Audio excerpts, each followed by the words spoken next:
तो हेलो दोस्तों, आपके हमारे इस छोटे से यूट्यूब चैनल स्टडी रिएक्शन पर स्वागत है। तो हम आपके लिए इस वीडियो में क्या लेकर आए हैं। इस वीडियो में क्लास 12 के, जी हाँ दोस्तों, क्लास 12 के काव्य खंड हार जीत कविता का 30 ऐसे क्वेश्चन को लेकर आए हैं जो आपके अक्सर एग्जाम में पूछे जाते हैं। आप लोग निश्चिंत हो जाइएगा, क्योंकि इस वीडियो में हम जो भी क्वेश्चन हार जीत कविता को कराएंगे उससे बाहर आपके एग्जाम में नहीं आने वाले हैं। ठीक है, तो चलिए हम बिना देर किए अपने क्वेश्चन की तरफ बढ़ते हैं। तो हमारा जो टॉपिक है हार जीत कविता का ऑब्जेक्टिव क्वेश्चन फर्स्ट नंबर देखते हैं क्या कर रहा है। ध्यान से समझिएगा दोस्तों। हमारा जो फर्स्ट क्वेश्चन बोल रहा है दोस्तों, अशोक वाजपेयी ने कौन सी कविता लिखी है। तो आप लोग जानते हैं कि अशोक वाजपेयी ने हार जीत कविता लिखा है। ठीक है, तो आपका बी नंबर ऑप्शन सही हो जाएगा। चलिए अगला क्वेश्चन बोल रहा है क्या दोस्तों, समझिएगा। अगला क्वेश्चन बोल रहा है कि अशोक वाजपेयी की माँ का क्या नाम था, बता दीजिए। तो अशोक वाजपेयी की माँ का हम बताए थे आपको, निर्मला देवी नाम था। ठीक है, ऑप्शन नंबर सी आपका सही हो जाएगा। चलिए अगला क्वेश्चन क्या कह रहा है दोस्तों, अशोक वाजपेयी का जन्म कहाँ हुआ था। तो बता दीजिए, अशोक वाजपेयी का जो जन्म हुआ था दोस्तों, दुर्ग छत्तीसगढ़ में हुआ था। ठीक है, दुर्ग छत्तीसगढ़ में हुआ था, लेकिन इनका जन्म भले ही दुर्ग छत्तीसगढ़ में हुआ था, लेकिन इनका जो ज़्यादातर समय व्यतीत किए थे वो सागर मध्य प्रदेश में व्यतीत किए थे, इसलिए इनका निवास स्थान सागर मध्य प्रदेश को बोला जाता है। लेकिन इस क्वेश्चन का जवाब आपका ऑप्शन नंबर बी होगा, क्योंकि इनका जन्म स्थान पूछ रहा है। अगर यही कहता क्वेश्चन कि इनका निवास स्थान कहाँ था, तो आपका बी ना होकर क्या हो जाता, बी ना होकर क्या हो जाता, बता दीजिए फटाफट। बी ना होकर क्या आपका सही आंसर हो जाता, बी ना होकर आपका सही आंसर क्या हो जाता, बता दीजिए। सी हो जाता। ठीक है, सी हो जाता, आपका सी हो जाता। लेकिन इस क्वेश्चन का आपका जवाब क्या हो जाएगा, बी होगा सही। ठीक है, ये नहीं होगा। ठीक है, चलिए अगला क्वेश्चन को देखते हैं। अगला क्वेश्चन बोल रहा है दोस्तों, हार जीत कविता अशोक वाजपेयी की कविता से ली गई है। मतलब हार जीत जो कविता है वो अशोक वाजपेयी के किस कविता संकलन से लिया गया है। तो आपको ये भी क्वेश्चन हम बताए थे, कहीं नहीं वहीं से लिया गया है। ठीक है, चलिए अगला क्वेश्चन को देखते हैं। अगला क्वेश्चन बोल रहा है दोस्तों, हाँ अशोक वाजपेयी की जो अशोक वाजपेयी हैं वो किस विश्वविद्यालय से बीए किए थे, बता दीजिए। आपको ये भी क्वेश्चन बताए थे, सागर विश्वविद्यालय से उन्होंने बीए किया था। चलिए अगला क्वेश्चन को देखते हैं। आपका अगला क्वेश्चन 6 नंबर बोल रहा है क्या दोस्तों, सुनिएगा। 6 नंबर क्वेश्चन क्या कह रहा है। 6 नंबर क्वेश्चन बोल रहा है कि अशोक वाजपेयी ने किस कॉलेज से एमए किया था। जो पिछला क्वेश्चन में बीए पूछ रहा था, अब इसमें क्या पूछ रहा है, एमए किस कॉलेज से किए थे। तो आपको बता दें कि सेंट स्टीफेंस कॉलेज दिल्ली से उन्होंने बीए किए थे। आपका बी नंबर सही हो जाएगा ऑप्शन। ठीक है, चलिए अगला क्वेश्चन क्या कर रहा है दोस्तों, इसको भी समझेंगे। अगला क्वेश्चन आपका बोल रहा है कि अशोक वाजपेयी ने कौन सा सम्मान प्रदान नहीं किया गया था। मतलब कि इन 4 ऑप्शन में ऐसा कौन सा सम्मान है जिनको अशोक वाजपेयी को प्रदान नहीं किया गया था। तो पहल सम्मान, जी हाँ दोस्तों, पहल सम्मान अशोक वाजपेयी को नहीं प्रदान किया गया था, इसलिए आपका सही नंबर ऑप्शन सी हो जाएगा। चलिए अगला क्वेश्चन को देखते हैं। अगला क्वेश्चन बोल रहा है अशोक वाजपेयी विश्वविद्यालय के कुलपति रहे हैं। मतलब अशोक वाजपेयी किस विश्वविद्यालय के कुलपति रह चुके थे। तो आपको बताए थे कि महात्मा गांधी अंतर्राष्ट्रीय हिंदी विश्वविद्यालय के कुलपति रह चुके थे अशोक वाजपेयी, इसलिए आपका सही जवाब बी हो जाएगा दोस्तों। चलिए अगला क्वेश्चन को देखते हैं। अगला क्वेश्चन बोल रहा है दोस्तों, हार जीत कविता में कौन उत्सव मना रहे थे, फटाफट बता दीजिए। तो हार जीत कविता में शासक दल उत्सव मना रहे थे, आपका सी नंबर आपका ऑप्शन सही हो जाएगा। अगला क्वेश्चन बोल रहा है दोस्तों, हार जीत कविता कैसी है। तो हार जीत कविता गद्य कविता है। ठीक है, ऑप्शन नंबर बी आपका सही हो जाएगा। अगला क्वेश्चन बोल रहा है दोस्तों, हार जीत कविता में किसका प्रश्न उठाया गया है, बता दीजिए।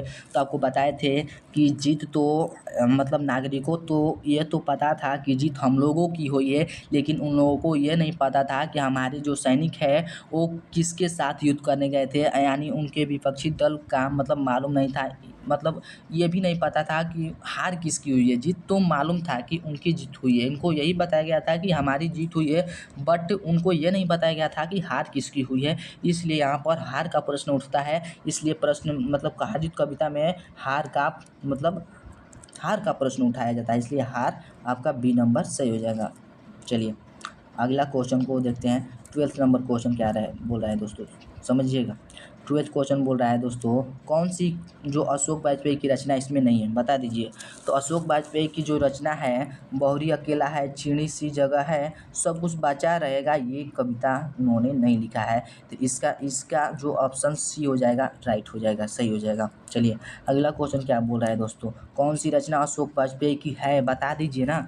अशोक वाजपेयी की है तो उनका उम्मीद का दूसरा नाम उन्होंने लिखा है, इसका ऑप्शन बी सही हो जाएगा। चलिए अगला क्वेश्चन को देखते हैं। अगला क्वेश्चन बोल रहा है एक पतंग आनंद में किसकी रचना है? एक पतंग आनंद में किसकी रचना है? तो अशोक वाजपेयी की, ठीक है, अशोक वाजपेयी की। चलिए अगला क्वेश्चन को देखते हैं। अगला क्वेश्चन कह रहा है दोस्तों, कौन सा काव्य संग्रह अशोक वाजपेयी द्वारा रचित नहीं है?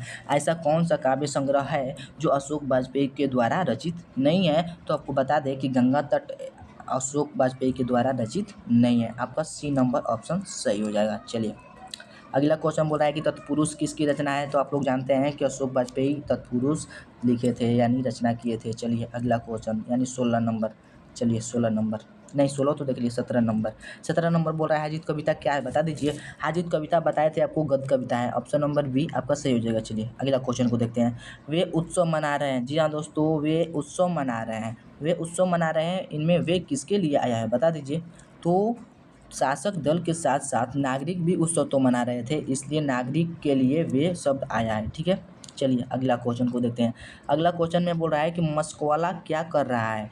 हार जीत कविता में मस्कवाला का जिक्र तो हुआ था, लेकिन मस्कवाला क्या कर रहा था? तो आपको बता दें मस्कवाला जो था वो सड़क सींच रहा था, ठीक है, सड़क सींच रहा था। चलिए अब बता दो कि अशोक वाजपेयी का जन्म कहाँ हुआ था?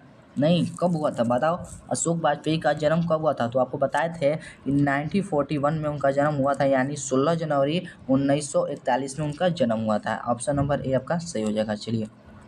चलिए आसान सब क्वेश्चन है। अगला क्वेश्चन बोल रहा है दोस्तों, अशोक वाजपेयी के पिताजी का क्या नाम था बता दीजिए। अशोक वाजपेयी जी के पिताजी का क्या नाम था बता दीजिए, फटाफट बता दीजिए। अशोक वाजपेयी जी के पिताजी का क्या नाम था? तो अशोक वाजपेयी जी के पिताजी का क्या नाम था बता दीजिए। तो आपको बताए थे अशोक वाजपेयी के पिताजी का नाम था परमानंद वाजपेयी, ठीक है, परमानंद वाजपेयी। चलिए अगला क्वेश्चन बोल रहा है कि कौन सी कृति अशोक वाजपेयी जी की नहीं है? तो बता दें आपका जो कोणार्क है, कोणार्क वो नहीं है, ठीक है। चलिए अगला क्वेश्चन को देखते हैं। 23 बोल रहा है दोस्तों, कौन सी कृति अशोक वाजपेयी जी की है बता दीजिए। कवि कह गया, ठीक है, कवि कह गया। चलिए हाजित कविता के रचयिता कौन है?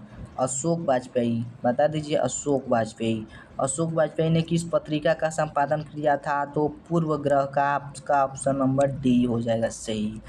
घास में दुबका, देखिए यहाँ पर गलती हो गया, यहाँ पर घास में दुबका होगा कि आकाश किसकी कृति है? यहाँ पर कृति होगा, यानी कृति किसका है? घास में दुबका आकाश किसकी कृति है? तो आपको बता दें घास में जो दुबका आकाश है अशोक वाजपेयी की कृति है। चलिए अशोक वाजपेयी किस काल के कवि थे? ये आपका लास्ट क्वेश्चन है दोस्तों। अशोक वाजपेयी किस काल के कवि थे?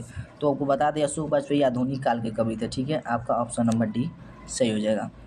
बस इतना ही आपका मतलब महत्वपूर्ण क्वेश्चन थे, और इससे बाहर आपके एग्ज़ाम में नहीं आने वाले हैं भाजित कविता से। तो आप लोगों का वीडियो अच्छा लगा होगा तो प्लीज़ अपने दोस्तों को पास शेयर कीजिएगा और सब्सक्राइब कर दीजिएगा, ताकि मैं जो भी अगला आपका वीडियो डालूँ तो सबसे पहले आप तक पहुँचे, ठीक है दोस्तों। थैंक यू, चलते हैं।